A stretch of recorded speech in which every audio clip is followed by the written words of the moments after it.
The great resignation is now turned into the great uncertainty. The red-hot job market of yesterday, which gave employees great bargaining power, flexible work and opportunities, aplenty to choose and change jobs at will, has cooled amidst recession fears and, of course, layoffs. From Meta to Twitter to Stripe and Snap, more than 50,000 workers in the U.S. tech sector have been laid off. That's according to a Crunchbase tally. Now we hear that investment banks, entertainment companies and electronic makers are also handing out pink slips.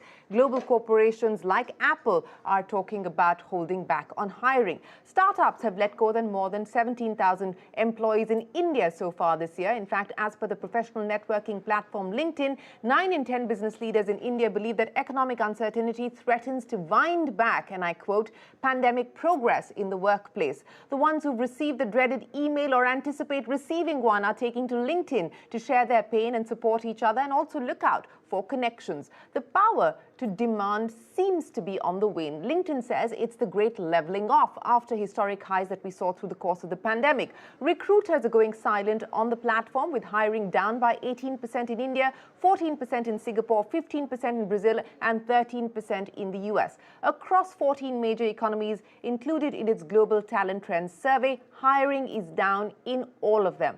That was even before Red October. The ones with jobs are staying put, and LinkedIn says the share of global members on its platform who are changing jobs has dropped from a high of 44% in September last year to a negative 2% now. Now, all of this is the great reshuffle, says Ryan Roslansky, who took charge of LinkedIn as CEO just 3 months after the COVID outbreak. He believes this is an unprecedented moment in the history of work, where all of us are rethinking not just how we work, but why we work as well. LinkedIn, too, I'm sure, is posing a question to itself. How can the professional networking platform with nearly 1 billion people on it shape itself for the working life of people in a post-pandemic world? Those are some of the questions we'll get answers to. Hello and welcome to On The Record. I'm Shireen Bhan, and joining me today is Ryan Roslansky, the CEO of LinkedIn. Ryan, always a pleasure. Many thanks for joining us here on CNBC-TV18 On The Record. And it's good to have you here in India. You're in Bangalore, your first trip as the CEO of LinkedIn. But I want to start by getting a sense of you on what business confidence at this point in time looks like. It's shaken globally, and it's shaken here in India as well. The war for talent clearly seems to be over. How much more pain do you anticipate on the back of what you're seeing happen on the platform? We just sort of read out a few highlights of your survey. How much more pain do you anticipate in the job market? Hi, Shireen. First of all, it's wonderful to be here. I'm here in our Bangalore office for LinkedIn, my first trip to India as the CEO. And yeah, what a vibrant labor market we find ourselves in right now. You know, one of the things I've actually been paying attention to, which is why I'm here today in India, is running LinkedIn. We have a remarkable view of what's happening across the global labor market. To your point, you know, if you go back a year ago, it was a really, really hot market. And I think a lot of the trends, the downward trends that you see right now are really just indexing off of what was some of the heights of economic growth from a year ago. And I feel like now they're coming back down to more potentially of a normal level. But one of the things I've been paying a lot of attention to, you know, kind of from that global purview, is that as it relates to a lot of the activity that's happening right now in India on LinkedIn is just fascinating. So India, our membership in India is over-indexing on networking. They're over-indexing on skills acquired and learning. They're over-indexing on job seeking. In fact, India right now is the second largest market in terms of engagement on LinkedIn. We have roughly 97 million members. And I've only been on the ground now for a couple hours here in Bangalore, meeting with our amazing employees and some customers. And, you know, what I can feel like right now is though we may be in a bit of a lull. Where India sits in the next 10 years feel like it's really being decided right now. And this doesn't feel like a country which is just trying to create a playbook or figure out what to do, but a country that's actually really executing on a new path to economic growth. So I'm really excited to be here and just learn more in person. You know, that's good to hear, Ryan. But what does that mean that in terms of LinkedIn's plans for India? You have a fairly large presence in Bengaluru. Are you planning to expand? Is this the right time for you to be able to do that, given the fact that India is strategically an important market for you? So what can we expect from LinkedIn for India specifically? Yeah, we're on a fiscal year calendar as a company, which means that we just ended our fiscal year as a company. We did a little bit north of $14 billion a year in revenue globally. That's growing about 17% year over year. But when you take a look at India, it's outpacing that. The revenue in India is growing at 50% year over year, north of 84% year over 2 year. We're closing in on nearly having 100 million members in India, but it goes well beyond that. We have offices in Bangalore, in Delhi, as well as Mumbai, but we have a significant R&D presence actually here in Bangalore, north of 700 R&D employees that aren't just building products for India, but are actually building out the foundation and a lot of features that power the entire global platform. And I can only see a need for a lot more growth coming out of the really amazing work that's happening in this office. And so both as a market which is just going to keep growing on LinkedIn, we're really excited, but also about just continuing to grow our presence here in Bangalore as well with this amazing kind of R&D and go-to-market talent, which is helping us achieve these results right now globally. Ryan, at this point in time, what we are seeing across the tech world, including large companies like Apple, Google, etc., either companies are laying off or they're putting a freeze as far as hiring is concerned. This tech austerity, does it impact your plans for LinkedIn, either here in India or globally? Yeah, I mean, if you take a look over the past, 2.5 years, it's been a remarkable set of challenges to navigate through for any company, for any leader. At first when COVID happened, it was unclear what was happening and a lot of companies pulled back.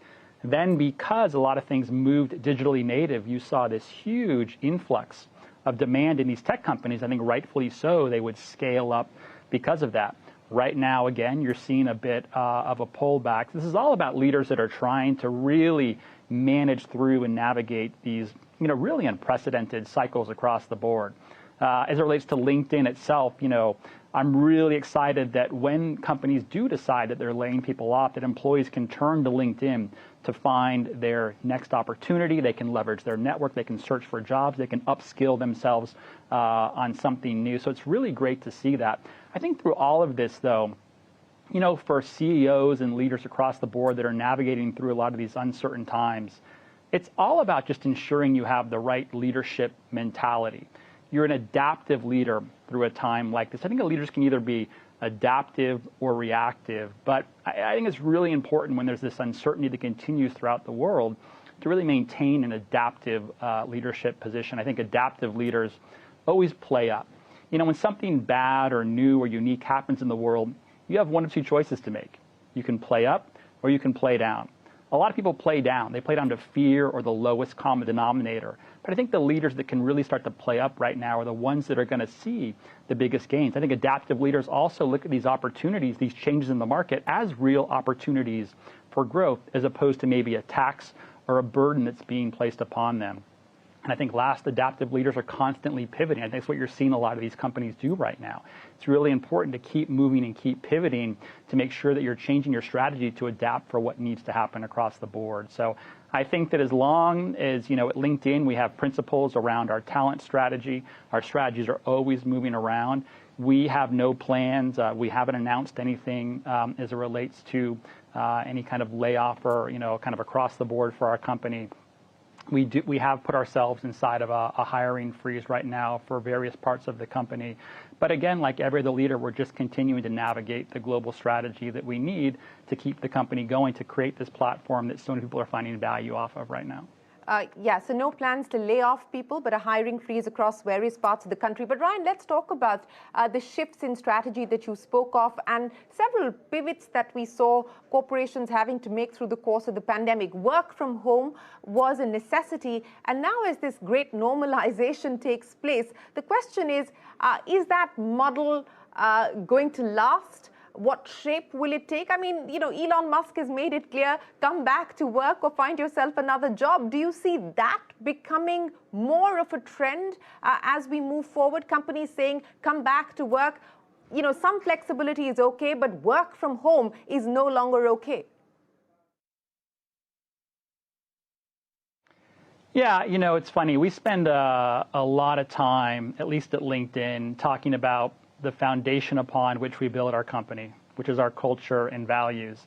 And I think that this great period of, you call it a great resignation, a great reshuffle over the past couple of years has really been about this idea that every company, every leader is trying to figure out something new, which is how does our company work moving forward? Are we remote? Are we hybrid? Can people stay home? Do they need to come in certain days a week, etc.?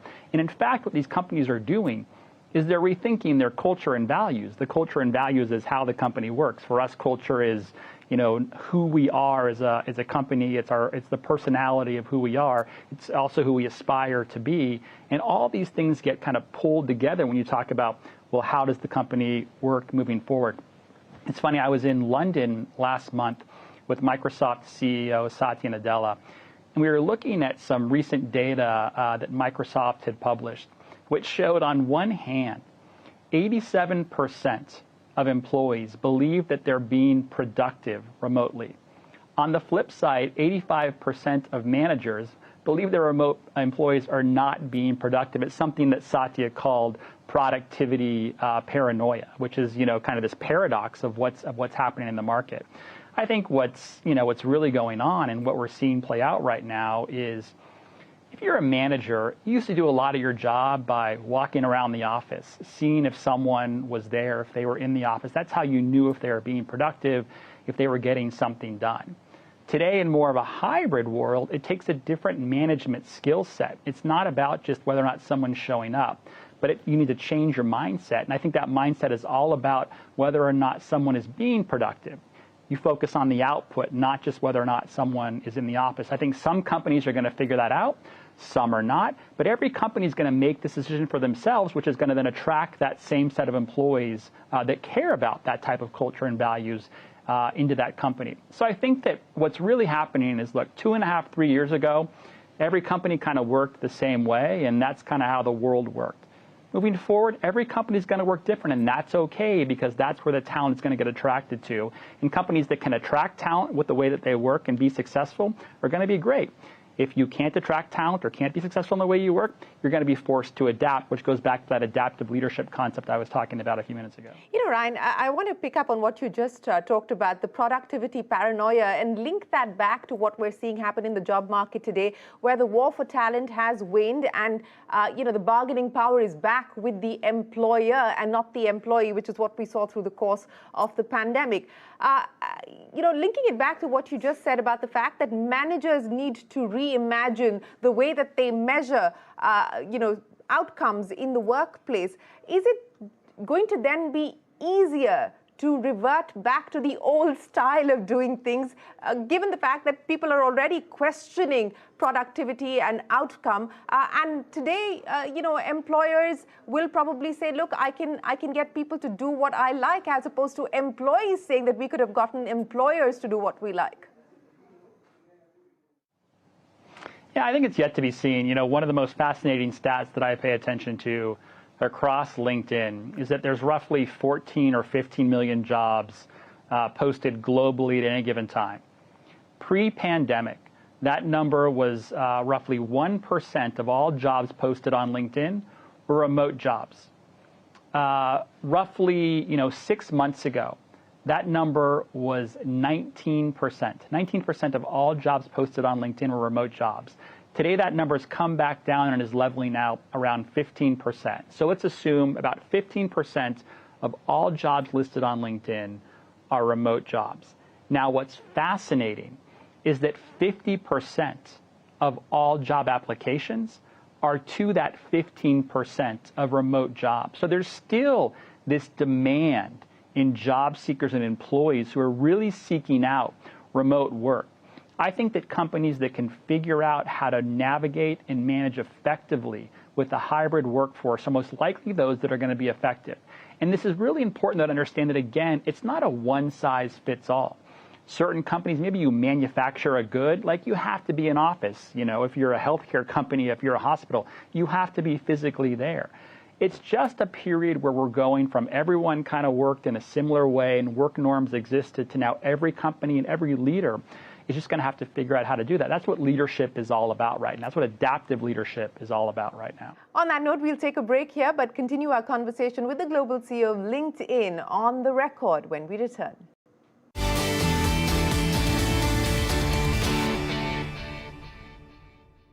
Welcome back. You're watching On the Record. We're in conversation with the global CEO of LinkedIn. Ryan, what I want to understand from you is on the back of the survey that you've done, what is going to hit the hardest?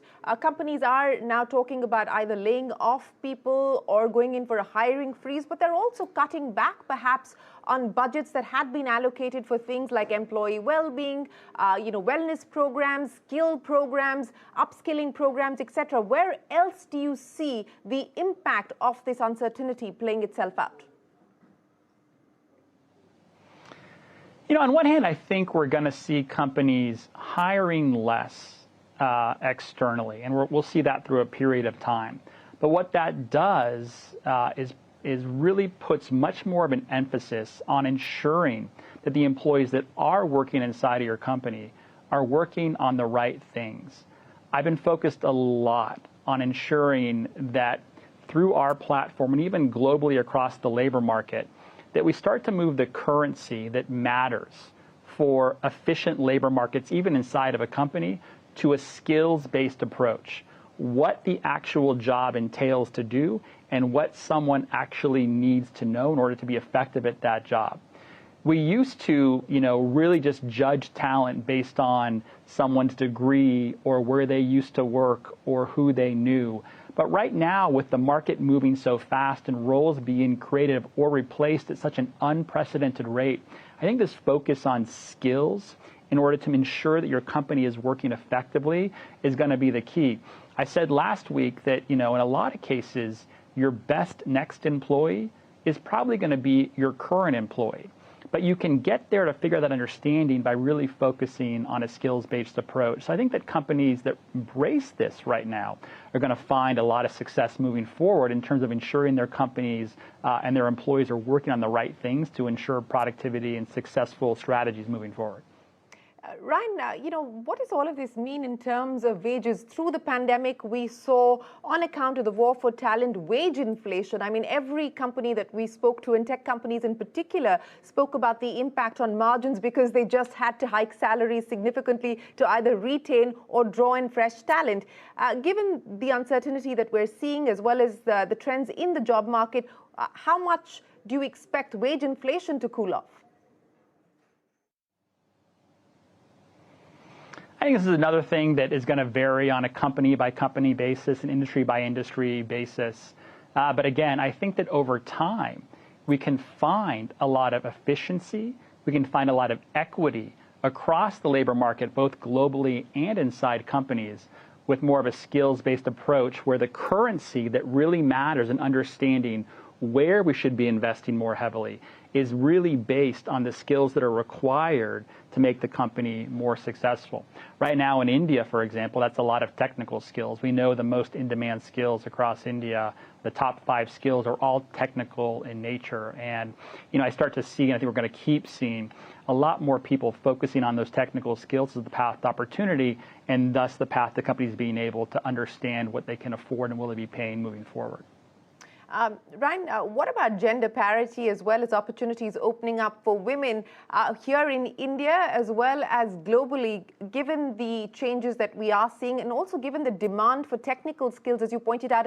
And there again, in many ways, the gap perhaps is being widened because women are not necessarily getting the training that they require for jobs of the future. That's something that the World Economic Forum has cautioned about. What are you seeing on those trends that the survey is picking up? Yeah, and a lot of that data the World Economic Forum is using, it comes from the LinkedIn platform that we helped understand and provide. But look, I think what you're saying is spot on. What if you have all of the aptitude?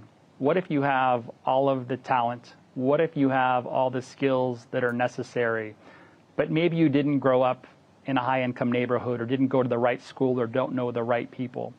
There absolutely exists this this difference where people are starting from. And we really care across the LinkedIn platform to try and create an equitable labor market as much as possible.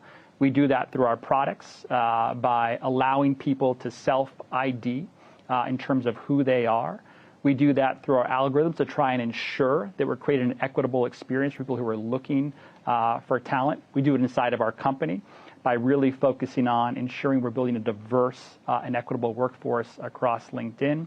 We do it on our platform through a concept called the +1 Pledge, where we ask everyone just to try and help someone else out, someone else that maybe didn't have the opportunities that they would have, to find that opportunity just by making one connection with someone else, maybe opening a door for someone towards that connection to turn a potentially bad situation into an amazing situation for someone who didn't really have access to those opportunities. So I think the data exists. We're going to help keep providing what we see across the platform, but we really want to focus on the power of LinkedIn and what we can do and what we can build through access to skills, through access to equity, to create the most equitable labor force we can globally.